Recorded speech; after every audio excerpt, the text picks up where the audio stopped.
Hi, everyone. Let me know if I drop the mic because I'm not used to speaking with a mic, so that might happen.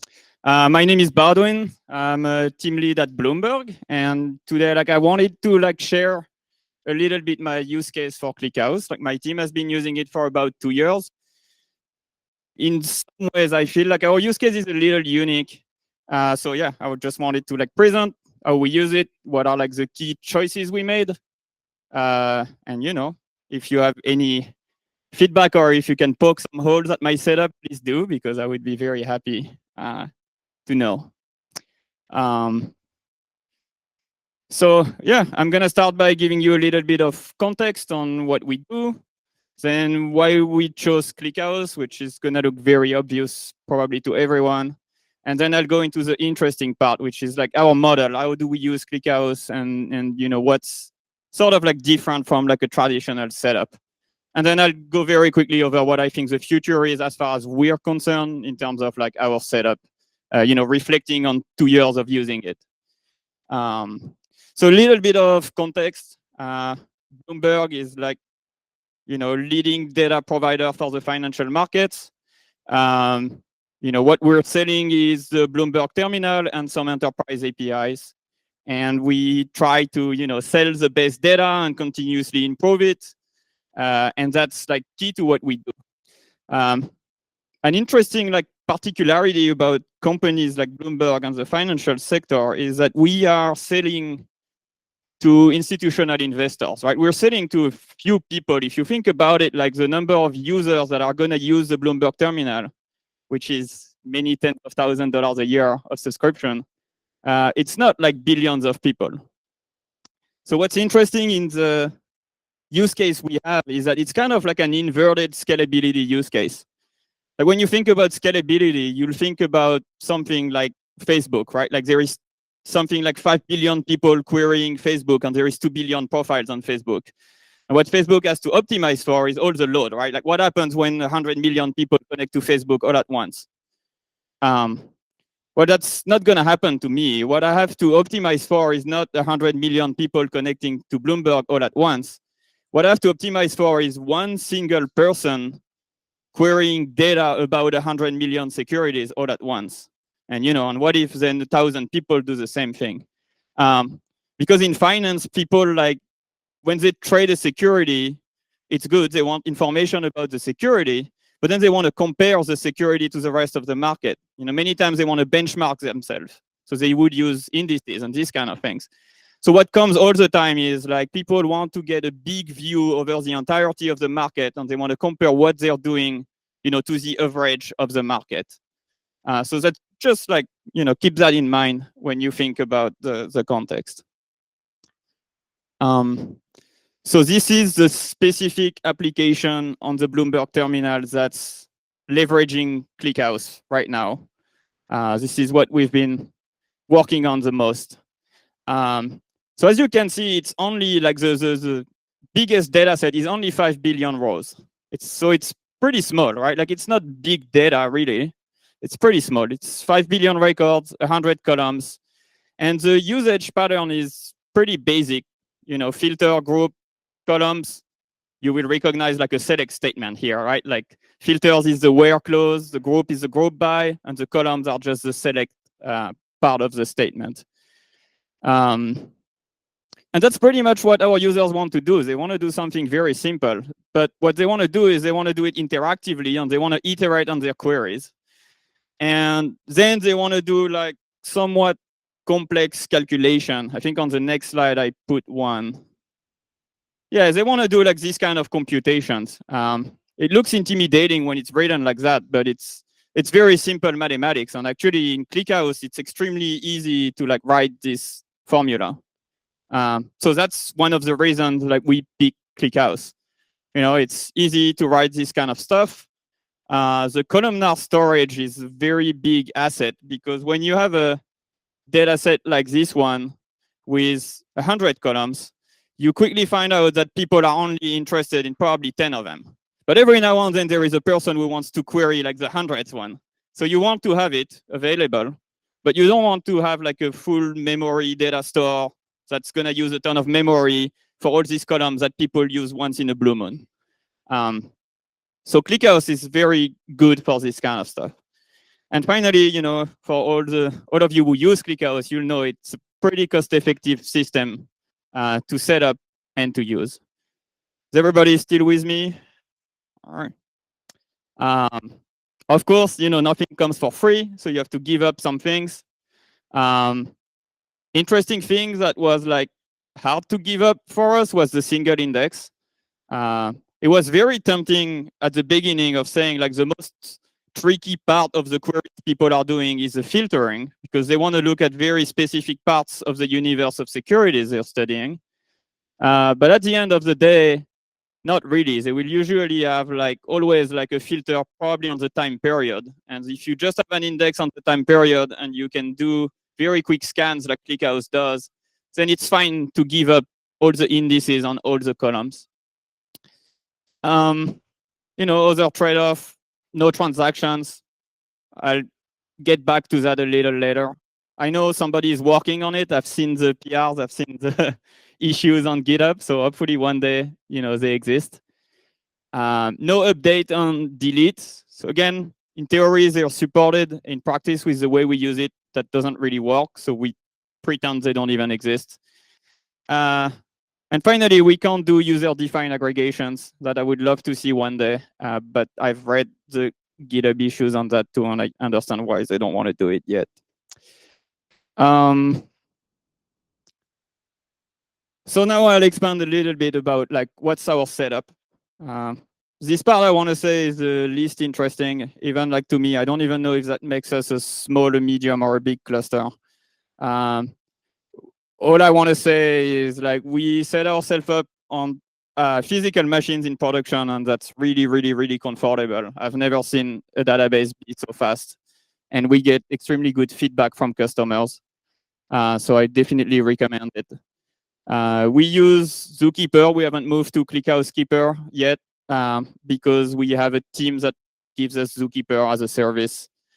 But yeah, that's roughly our setup. The database, I think it's, so I said 5 billion rows, 100 columns. I think it's about 4 to 5 terabytes, 4 terabytes if I'm not mistaken. So again, not so big, not so small.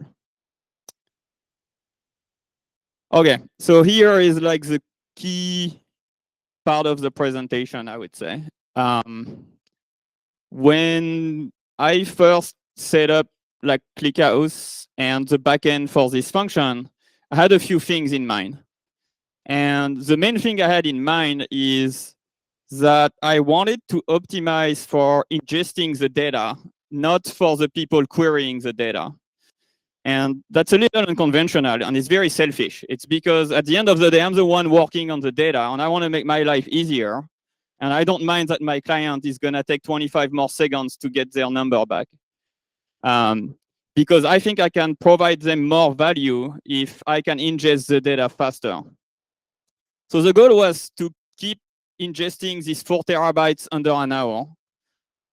And we basically reached that goal. We're pretty close. I think we're at 1 hour and 5 minutes. And so the idea is that anytime we want to make a change to the data, or anytime we want to update the data, we rebuild the entire ClickHouse table. So say I get a new column, I will stage a new table and I will re-ingest the whole data set. And it's only going to take an hour to build this 4 terabyte table.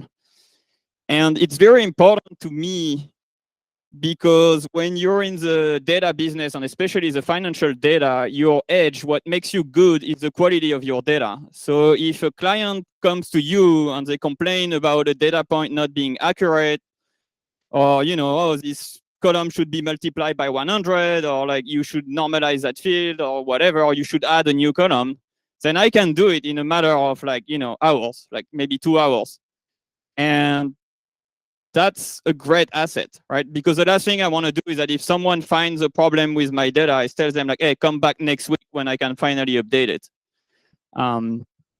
So that's why the key model is this. We have a conventional database keeps track of all our ClickHouse tables. And when I want to publish a new version of my data set, I create a new table in ClickHouse. I throw all my data at it. So I leverage the buffer table for those who are like familiar with it. And I send like a ton of like machines, like all the firepower I can find, I send it to ClickHouse. And then I wait for all the data to be in, and I do a final check to confirm that everything made it. Because the way I'm operating ClickHouse, I'm not like, fsync is disabled. There is no guarantee that the data is being written to disk. I'm using the buffer table, so all the data is in memory for a while.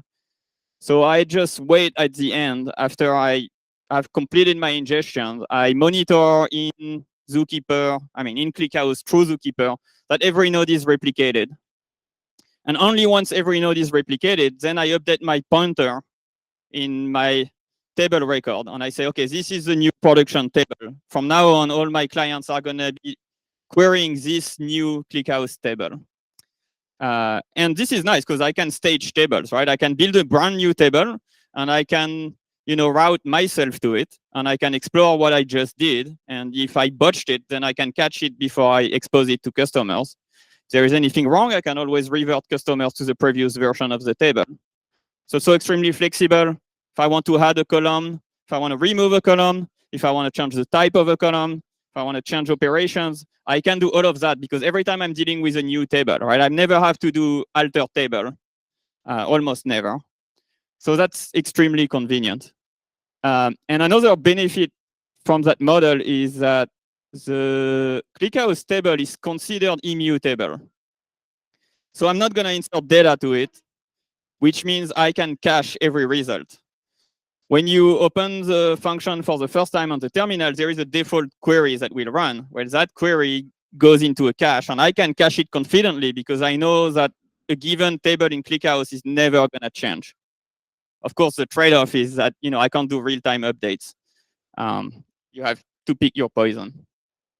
Okay, so now you may be wondering, okay, like it only takes an hour to copy the 4 terabytes of data, but that sounds kind of crazy to keep rewriting these 4 terabytes of data every time. And it does. And there is something really cool in the way ClickHouse works, and I like that a lot. The merge tree table deals with immutable files. And it means that if you invoke this, you can actually clone a table instantly. So I can take my current production table and I can clone it, and it's just gonna use Linux hard links. So it's gonna take like 10 seconds for all the nodes to do it. And then boom, I have a complete copy of my table. And then I can append data to it, wait for it to be replicated, and then promote my table to production, if that makes sense. So it's one way to do appends in that model when I don't want to rebuild the whole data set. In practice, it's so nice to be able to rebuild the whole data set in 1 hour that I do that a lot. Now, there is another part that is not very explicit on these slides, but you may be wondering what happens if a node is offline when I do that, right? I said I wait for all the nodes to be synchronized. Obviously, if a node is offline, I'm not waiting for that node to come back online. Instead, we build a client with some preset settings that we always use on every query. And again, there is a trade-off. But essentially, whenever we query the data, we want to make sure we don't get inconsistent data. We want to make sure if a node is coming back to life because the machine was under maintenance and it's downloading the data from other nodes, we want to make sure we don't query this node to read. Because if we query this node, we're going to get incomplete results, and then we're going to cache them, and then it's very bad because it's financial data, and people don't want incomplete results. So we configured our clients to pretty much dismiss any version of the data set, any version of the table that's not up to date. So there is a setting you can put in your client. I don't know if I have it. Yeah, here it is. So there is a setting you can set in the client. You can tell it, hey, don't go to stale replicas. Make sure if you talk to some data that it's not more than X number of seconds behind the rest of the cluster. This is the 2 first bullet points here. And so I set the max delay to 1 second. So the idea is that like you get the guarantee that you're not gonna query stale data when a node that was offline when you created the table in the first place comes back to life. Now the trade-off is that this data comes from Zookeeper. So you're putting a lot of stress on Zookeeper because every single query you're doing, a client is doing, is not hitting just ClickHouse, it's also hitting Zookeeper. So it's just a new edge. If Zookeeper goes down, your entire application goes down with it. And same thing, we like, if we find that a table or a database doesn't exist, then we rotate through all the machines in the cluster until we find one that has it. This is just in case there is some inconsistency in the machines there. We've been testing that in a bunch of like disaster recovery simulations, and it seems to be working. Against if any of you finds like a big major flaw here, please let me know. I would be more than happy to address it. So any questions, any like challenge here? All right. This is my last slide. It's not particularly interesting per se. It's more the future, like, at Bloomberg, what are we going to do with ClickHouse? So far, we've been operating it on-prem on the default setup of the machines at the company, which, they provide us a whole facility with Linux and all sorts of systems to check if the machine is ready to serve data to clients. And we use the local storage. But in the future, I would love it if I could experiment with, deploying it on a Kubernetes cluster. I would love to use our internal S3 backend as a storage. And I would love to give a try to ClickHouse Keeper. But all these things are kind of the future plans. For now, our current setup is working pretty well. So we keep working with that. Yeah, that's pretty much what I have. Questions?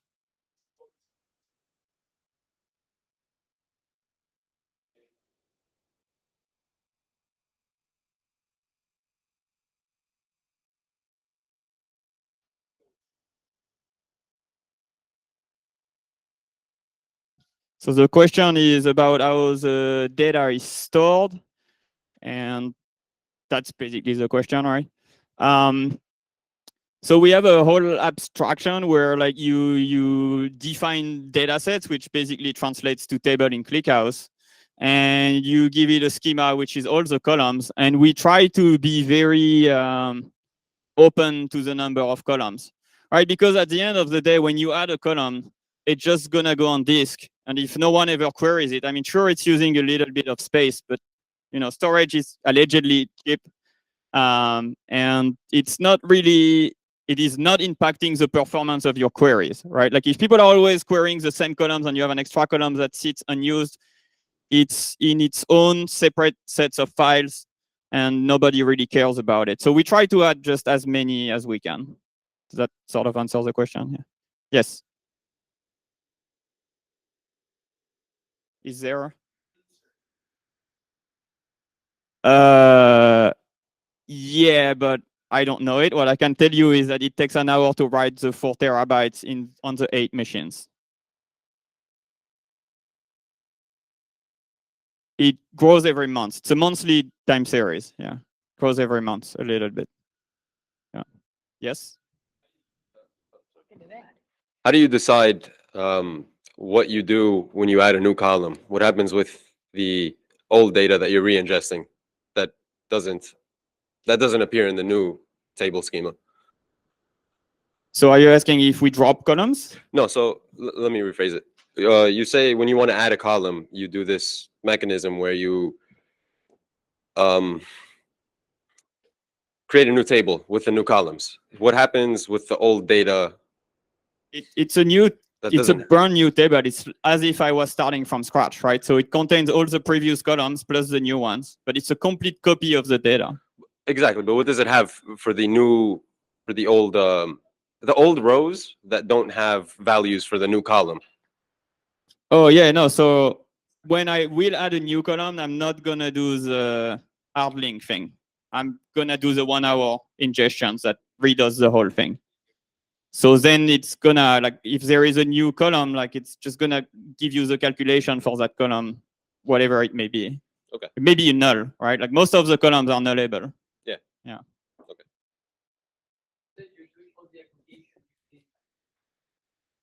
Capability in ClickHouse. Do you use any kind of like views functionality in ClickHouse, like materialized view or others? No, actually, so far we don't. Like I've said, I've been very selfish. I've optimized everything for the developer experience, not for the client experience. And I'm glad I did, because the clients keep telling me how fast it is. So I think for now they are very happy with what they're seeing. So no, like the answer is no, there is no particular optimization. It's a very basic select query with one group by statement and just some where clauses.